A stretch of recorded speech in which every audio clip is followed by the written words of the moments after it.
Assalamualaikum warahmatullahi wabarakatuh. Perkenalkan, saya Intan Alpiana dengan NIM 24051905005, mahasiswa S2 Informatika Universitas Negeri Surabaya. Di sini saya akan menjelaskan terkait studi literatur review dari mata kuliah Kecerdasan Artifisial dengan judul Optimalisasi Implementasi Model NLP berbasis BERT Bidirectional Encoder Representation from Transformer dalam klasifikasi teks dan analisis sentimen. Sebelumnya, BERT telah diperkenalkan oleh Google pada tahun 2018, di mana memungkinkan pemahaman secara konteks kata dalam sebuah kalimat secara mendalam. Berbeda dengan teknik-teknik sebelumnya yang hanya mengolah kata tanpa mempertimbangkan hubungan antar kata dalam konteks yang luas. Keunggulan ini membuat BERT diadopsi secara luas dalam berbagai penelitian dan aplikasi praktis, di mana kemampuan BERT dalam memahami konteks dan menangkap nuansa dalam teks membuatnya ideal untuk aplikasi yang memerlukan ketepatan tinggi dalam interpretasi, seperti analisis sentimen, klasifikasi teks ilmiah, dan pengelompokan keluhan pelanggan. Abstrak dari penelitian ini, di mana kemajuan teknologi informasi yang pesat telah mendorong perkembangan penelitian di bidang pengolahan bahasa alami, khususnya dalam mempermudah komunikasi manusia dengan komputer melalui bahasa sehari-hari.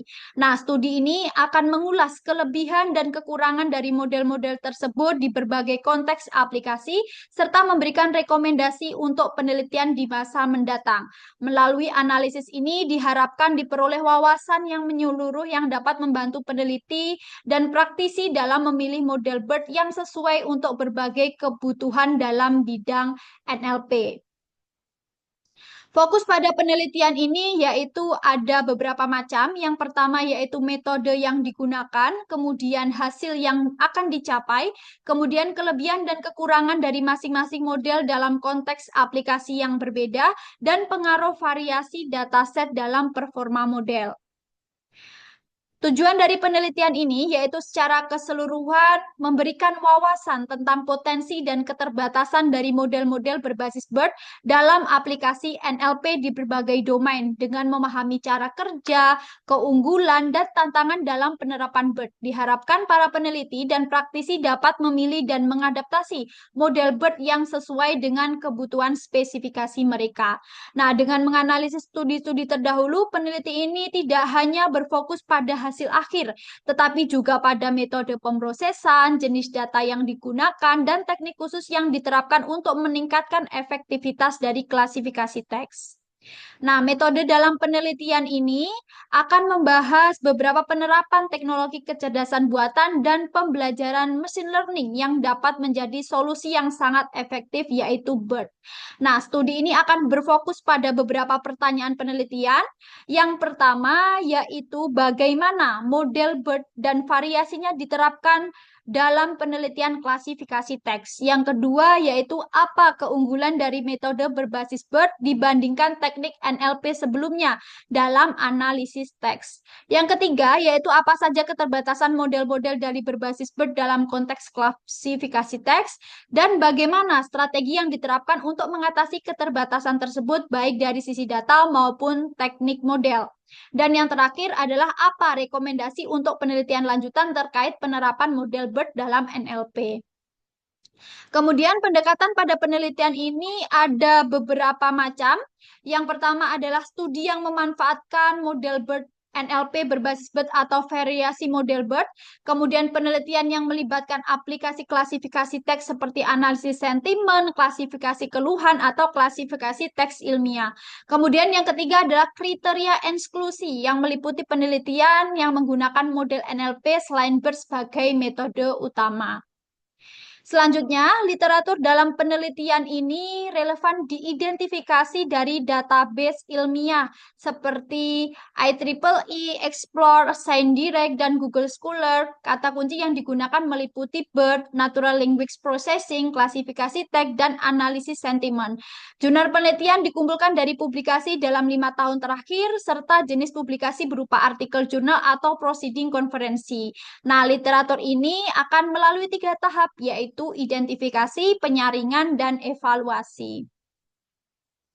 Selanjutnya, kualitas literatur ini akan mencangkup beberapa aspek melalui pedoman Prisma. Yang pertama yaitu kualitas metodologi, yaitu sejauh mana penelitian menyajikan metodologi yang detail dan dapat direplikasi. Kemudian, validasi hasil, kejelasan dalam pelaporan hasil dan pengukuran keberhasilan model dalam bentuk metrik seperti akurasi F1 score atau precision recall. Kemudian, relevansi implementasi yaitu tingkat kesesuaian metode penelitian dengan kebutuhan aplikasi dalam klasifikasi teks.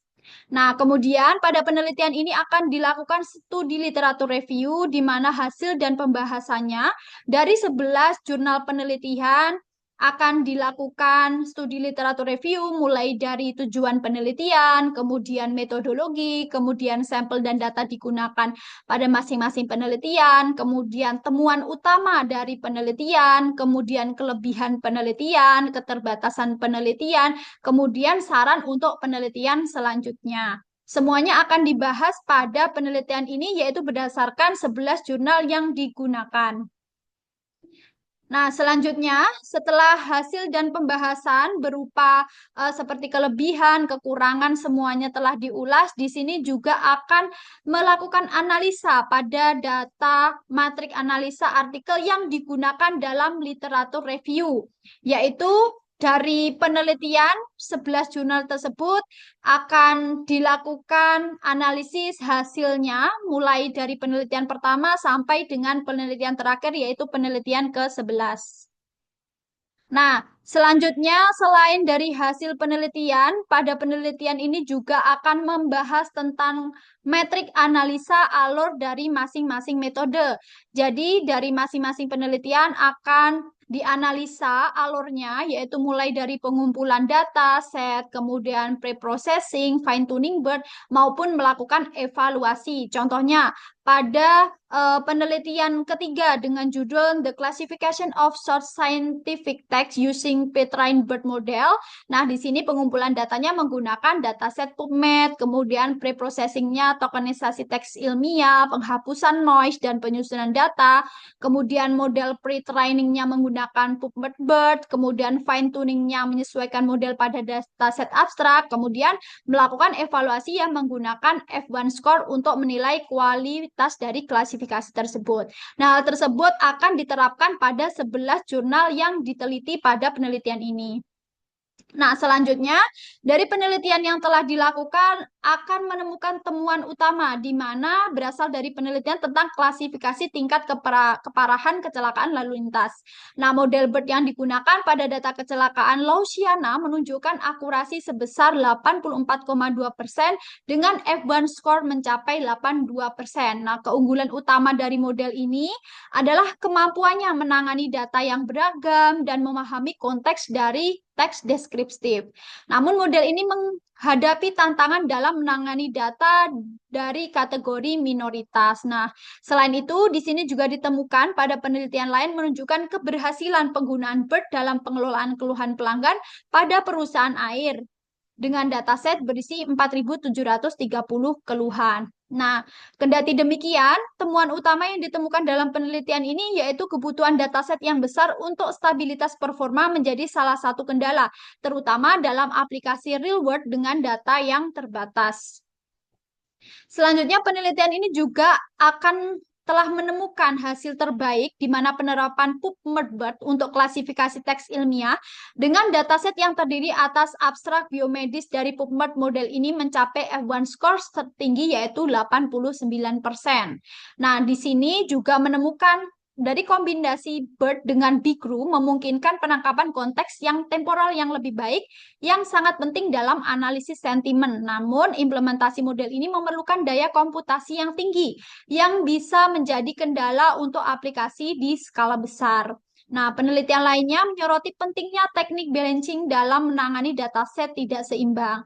Dengan menggunakan strategi Weight balancing pada model BERT, penelitian ini mampu meningkatkan akurasi hingga 86%. Nah, teknik ini dinilai efektif dalam memastikan prediksi yang lebih stabil pada kategori kecil, meskipun memerlukan tuning parameter yang kompleks untuk hasil yang optimal. Nah, selanjutnya, Dari beberapa penelitian ini yang telah dilakukan dari jurnal, maka dapat disimpulkan bahwa performa model BERT secara keseluruhan itu dipengaruhi oleh jenis dataset yang digunakan, kemudian strategi pre-processing seperti balancing data, kemudian teknik optimalisasi seperti fine tuning atau kombinasi dari model. Nah, selain dilakukan metrik analisis kelebihan, kekurangan, atau hasil akhirnya, pada penelitian ini juga dilakukan analisis terhadap metode pengujian akurasi. Jadi, masing-masing dari penelitian akan dianalisis menggunakan metode pengujian akurasi apa. Nah, misalnya menggunakan AUC atau F1 score atau menggunakan akurasi rata-rata.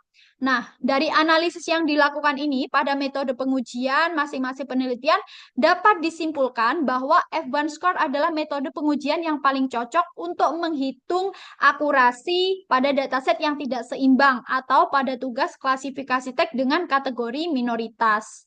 Nah, di mana pengukuran akurasi rata-rata yang digunakan untuk penelitian ini 11 jurnal yang diteliti, yaitu yang pertama menggunakan F1 score, menggabungkan presisi dan recall, kemudian AUC, kemudian akurasi rata-rata. Nah, masing-masing pengukuran akurasi ini setelah dilakukan analisis, maka dapat disimpulkan bahwa untuk dataset yang tidak seimbang, F1 score adalah metode pengujian terbaik karena memberikan gambaran performa yang lebih adil dengan mempertimbangkan kesalahan pada kelas minoritas. Kemudian, untuk klasifikasi biner atau multi-kelas dengan distribusi data berimbang, AUC menjadi pilihan utama karena dapat memberikan kemampuan evaluasi yang lebih granular dalam membedakan prediksi kelas.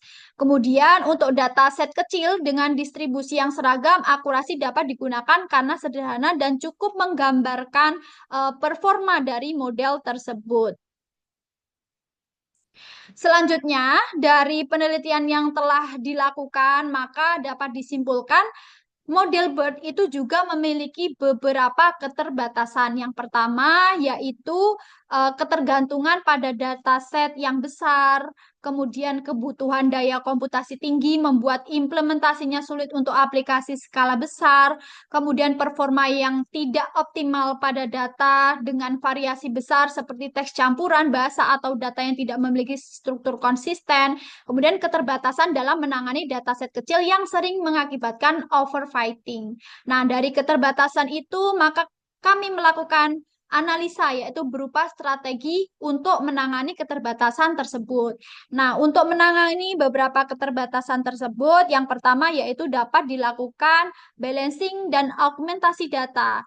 Yang kedua, penggunaan variasi seperti PubMed untuk data biomedis atau SRBERT untuk tinjauan sistematis. Kemudian melakukan kombinasi model seperti hybrid berbigru, kemudian melakukan fine tuning, kemudian melakukan optimasi parameter melalui penyesuaian panjang urutan token dan hiperparameter lainnya. Nah, hal itu akan membantu meningkatkan efisiensi dari pelatihan. Nah, selanjutnya pada penelitian ini juga dibahas terkait penggunaan dataset. Nah, penggunaan dataset di sini dibahas mulai dari kualitas datasetnya, ukuran dataset, distribusi dataset, variasi dataset, dan pengaruh pada hasil penelitian. Nah, dari penggunaan dataset tersebut dapat disimpulkan bahwa penggunaan dataset yang berkualitas tinggi, relevan secara domain, berukuran cukup besar, dan memiliki distribusi yang seimbang cenderung menghasilkan performa model yang lebih baik. Namun, strategi tambahan seperti augmentasi data, balancing, dan fine-tuning model dapat membantu mengatasi keterbatasan dari dataset tersebut. Nah, pada penelitian ini, eh, untuk penelitian yang dilakukan oleh Amira Samitalat itu dinilai paling baik karena mengkombinasikan kualitas, ukuran, distribusi seimbang, dan variasi konteks yang beragam. Selanjutnya, dari penelitian yang telah dilakukan ini dapat disimpulkan bahwa analisis model berbasis BERT itu terbukti dapat melakukan klasifikasi teks dan analisis sentimen. Nah, PubMed BERT memberikan hasil terbaik pada teks ilmiah dengan akurasi tinggi karena pelatihannya spesifikasi pada domain biomedis. Di sisi lain, hybrid BERT Bigru menunjukkan performa unggul pada analisis sentimen karena kemampuannya menangkap konteks dan dinamika data temporal. Berdasarkan analisis yang telah dilakukan, dapat direkomendasikan optimalisasi yang pertama adalah gunakan model domain spesifik seperti PubMed untuk dataset khusus, kemudian terapkan teknik balancing atau oversampling pada dataset yang tidak seimbang, kombinasikan BERT dengan model lain seperti BIL-STM atau BIGLU untuk menangkap konteks temporal, lakukan fine-tuning model secara menyeluruh untuk meningkatkan akurasi, kemudian gunakan transfer learning untuk memanfaatkan data dari domain serupa. Nah, dengan strategi ini, implementasi model NLP berbasis BERT dapat lebih optimal dalam menangani kasus klasifikasi teks dan analisis sentimen di berbagai domain. Kemudian, referensi yang digunakan pada penelitian ini yaitu mencangkup 11 jurnal yang dilakukan penelitian. Baik, cukup sekian penjelasan terkait studi literatur review dari optimalisasi implementasi model NLP berbasis BERT, Bidirectional Encoder Representation from Transformer, dalam klasifikasi teks dan analisis sentimen. Cukup sekian dan terima kasih. Wassalamualaikum warahmatullahi wabarakatuh.